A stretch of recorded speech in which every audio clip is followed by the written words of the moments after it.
Welcome to the Infinite Life podcast. I'm your host, Katische Haberfield.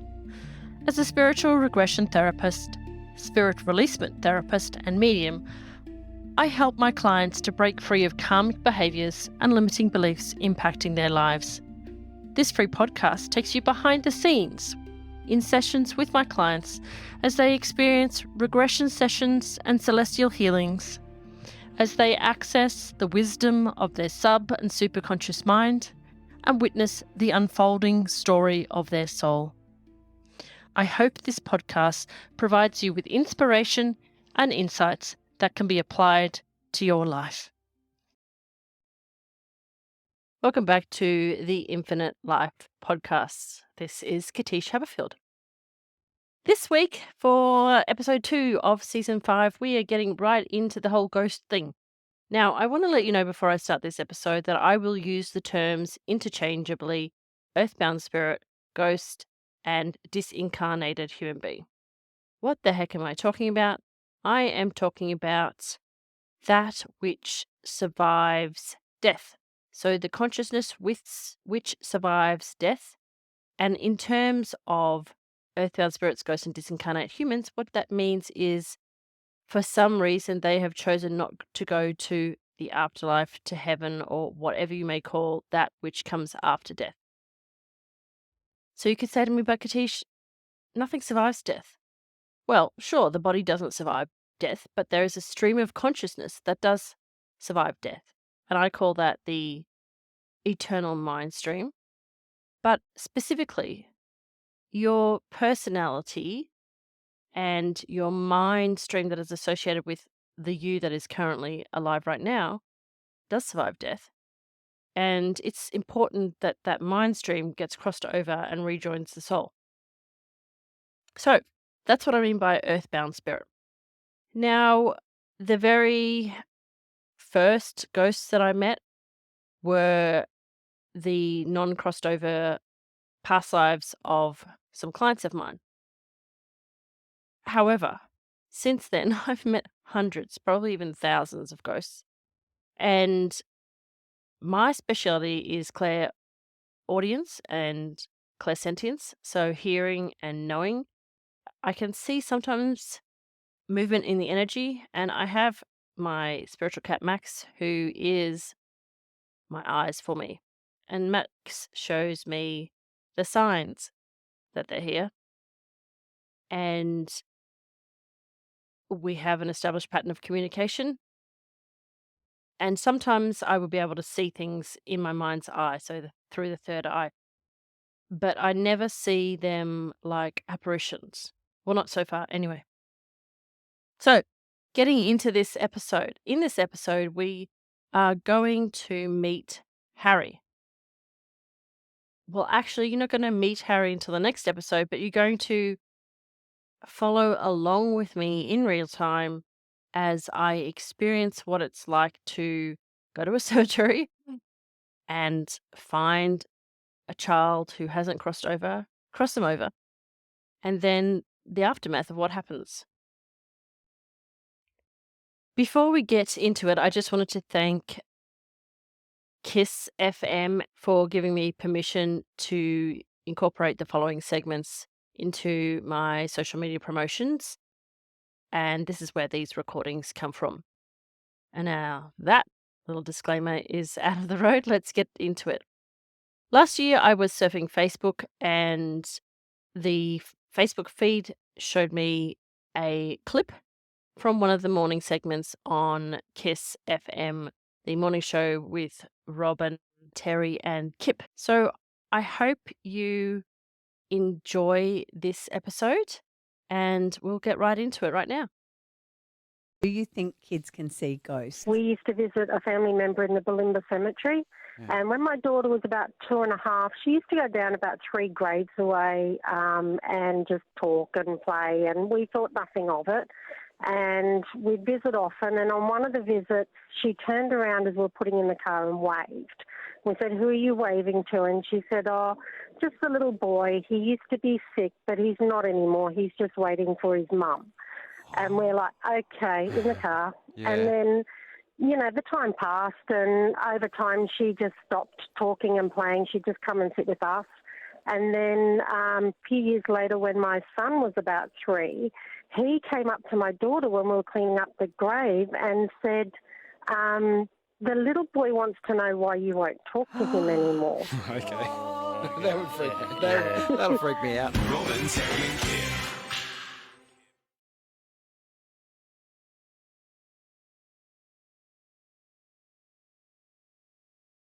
So I saw that video. If you're listening to this on the podcast, you'll only hear the audio. And I was like, that's not far away from me. That's like a 10-minute drive. And if there's a little boy still waiting for his mama, then he is going to be waiting forever. So I felt really compelled to go and cross him over. Now, I'd only ever crossed over clients' ghosts, not random ghosts from spirits in cemeteries. I'm not somebody who believes in going on haunted cemetery tours. I haven't been a fan of the paranormal. So this was a little bit out there for me. So I decided to front up to the Balmoral Cemetery, and I didn't know what the little boy's name was, where the grave was, or what I was looking for. So literally, I parked my car, and I felt a bit strange because I'm like, well, the only graveyard that I usually visit, the only cemetery I've ever visited, is to take photos, and that's been the Twong Cemetery and the Nudgee Cemetery. But this one is like in a really busy intersection. And so anyway, I parked my car and I thought, oh, this just probably feels a bit dodgy. But anyway, I thought, well, I don't know where to look. I don't know what his name is. I know he's a little boy. And I thought, I'm just going to walk around and I'm just going to trust that I'm going to see a sign, or I'm going to feel something, or I'm going to sense some energy. And so I walked around and I went to the very top of the cemetery and I spent ages looking at these beautiful graves that were made for 2 people. It was a grown man, sort of like in his 30s, and then a little girl. And the little girls had photos all over it, and I knew that it didn't feel right. It didn't feel like she hadn't crossed over. Um, Now, interestingly, with hindsight, and I've been back to that cemetery many times, directly opposite the little girl's graveyard is a grave for a husband and wife and their daughter. And it turns out that the husband and wife and daughter, the daughter has the same name as the little boy who I'm about to cross over's mother, who never turned up. It's not her, but it happens to be a person who was born 1 year apart from this little boy's mother, but had exactly the same name. So if you want to talk about signs, in retrospect, it's like his mother was like going, hey, my name's Doris, and look, the grave behind you is Doris, and that's me, and I want you to find my son. But anyway, so I walked away and I thought, oh no, let's go down the hill. I thought, where would little boy ghosts hide out? And I was like, trees. They've got to hide out in trees, right? They want to play in trees. So I went to this big cluster of graves under some beautiful trees. I thought, this has got to be where he's hiding out. And I walked around and I found 2 graves, which were what I classified as having the correct energy for having a ghost there. And one was a little boy named Harry. And the other one, to be honest with you, I took a photo of it and I'm like, this energy's not right. It could be one of these 2.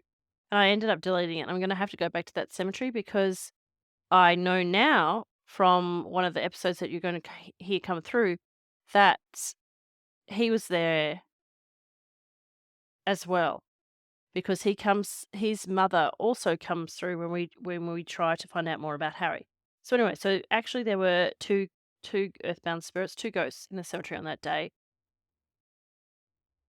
But because I was so focused on finding the little boy that the lady rang up about, I was just focused on the little boy named Harry. Anyway, so I was like, well, I'm expecting to see something. How come I'm not seeing this eerie, shadowy figure? I've never crossed over a ghost. Like, why aren't I feeling creeped out? And it was a really hot day, and I was like, okay, well, I'm going to move over here underneath the trees, and I'm just going to have a think about life. And so I stood there, and I kind of put my handbag on the side of how graves have fences around some of them, and I put my handbag on the fence, and I was just standing there, and I started to look up at the sky. And as I was looking up at the sky, and you can go over to my YouTube channel and watch this video because I filmed it as I was doing it because I thought nobody's going to believe me. I noticed this amazing angel in the clouds just come up over the hills, and I started crying. At the moment that I noticed the angel, I knew it to be Archangel Michael, and I felt also at that same time somebody grab my hand and then jump up on my neck as though they were having a piggyback. And I started crying, and I started talking to Harry because I figured it was Harry, and I told him what the clouds were and that the angels were coming, and then that I said that I wanted to a sweep of the graveyard, and then anyone else that was ready to go, we would cross them over as well. Anyway, the angel kept getting bigger and bigger and bigger, and then started swirling in a vortex. And as the vortex clouds reached over to where Harry's grave was, which was behind me then the energy that was around my neck left and went up into the sky. And at that moment, I moved my camera when I was filming, and I saw in the clouds a boy and a mum reuniting. And I just, it was just so hugely emotional for me. And if you have a look again on my website or on my YouTube channel, you can see the picture that I took of the boy and the mama in the clouds. So then I went up to the top of the hill and I watched all these angel clouds just come in as like support angels. And then I went home. And I thought, oh, I think I did that, I think I crossed him over. I got all the feelings. I don't feel like anybody's attached to me. I saw the signs in the cloud. I'm going to let them know. I'm going to let them know that I crossed him over. I thought, a bit strange though, isn't it, to ring up a radio station and go, hey, my name's Katische, and you know that little kid that you said was in the graveyard? Well, I crossed him over. I don't know, I just never done that before. So anyway, I did. I rang them up, and what you hear next is what happened.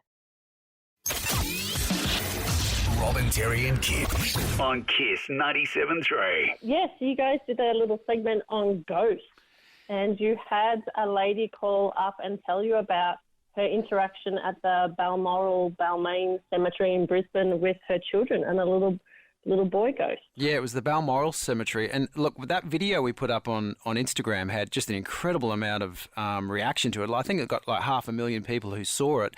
So how did it come to your attention? Were you listening to it, or did someone else alert you to it? Look, the magic of the Facebook algorithm. The video was shown in my Facebook news feed, and so I watched it and I saw your reactions, and I listened to it, and I was immediately had a visceral, emotional reaction to it, which was I was upset for the little boy ghost, and I knew immediately that he was still there. And so it's my job to go find them. What is Harry's story? And was he physically waiting for his mum, or was there he was waiting for his mum's spirit?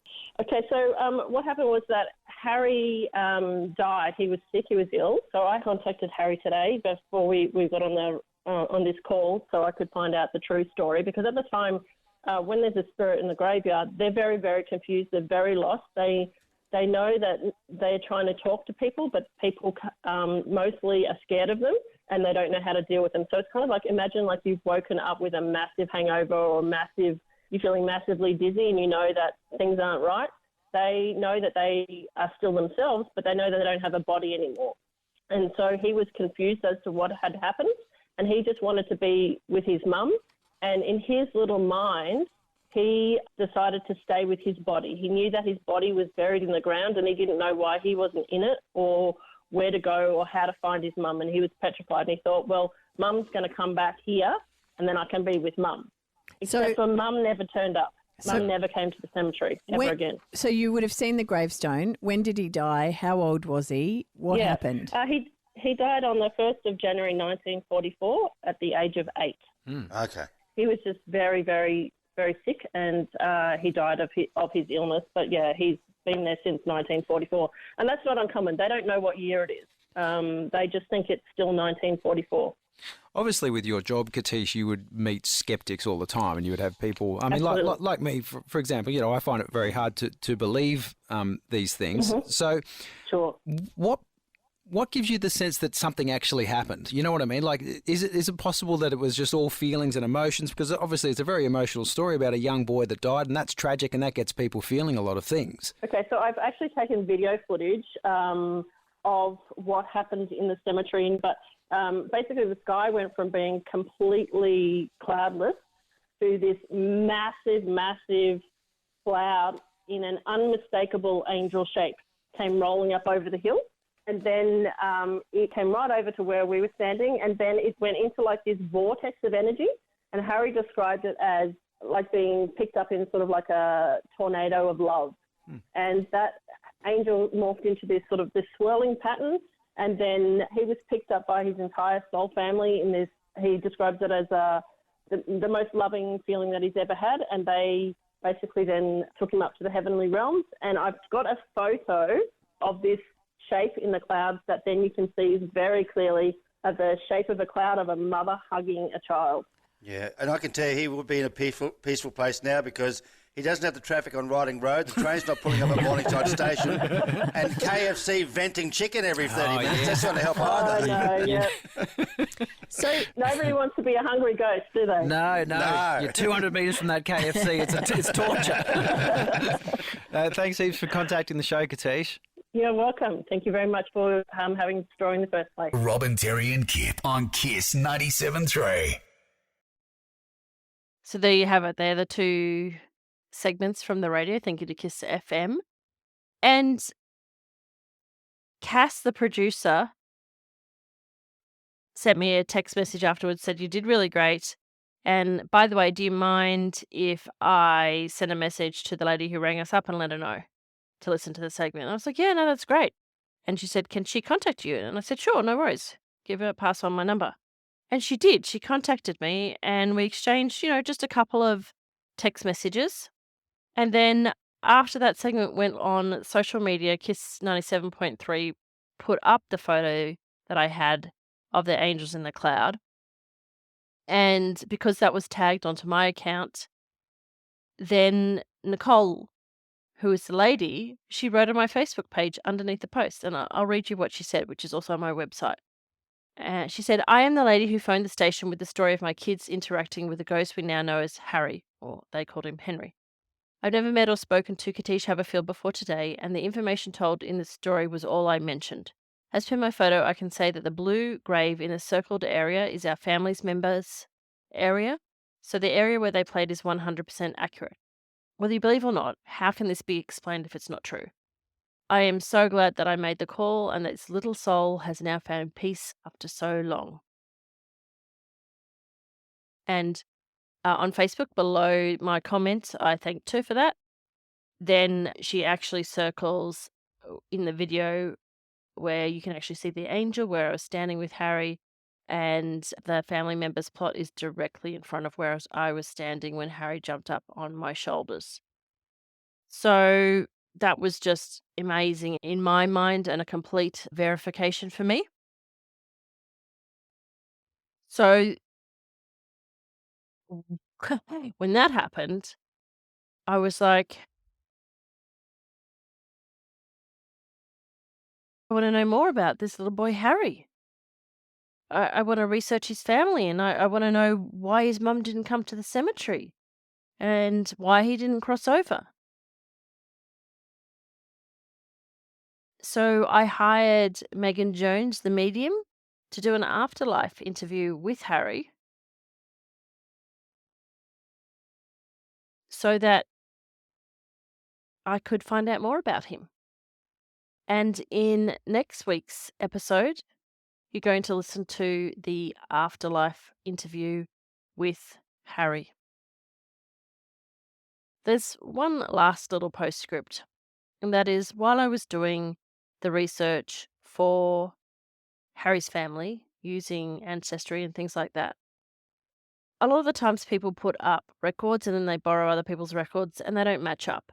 And as I said, I got a little bit waylaid by the fact that I found another Doris, and I was trying to figure out Harry's family tree. And I ended up contacting people at Ancestry, and they said I had the wrong Doris. And I was like, okay, well, which is the right Doris? And then literally the next day, the lady from Ancestry emailed me back and said, oh, well, this is the correct Doris Carter, and this is Harry's family. And I was like, oh my goodness. Harry has family who are alive. So Harry's big sister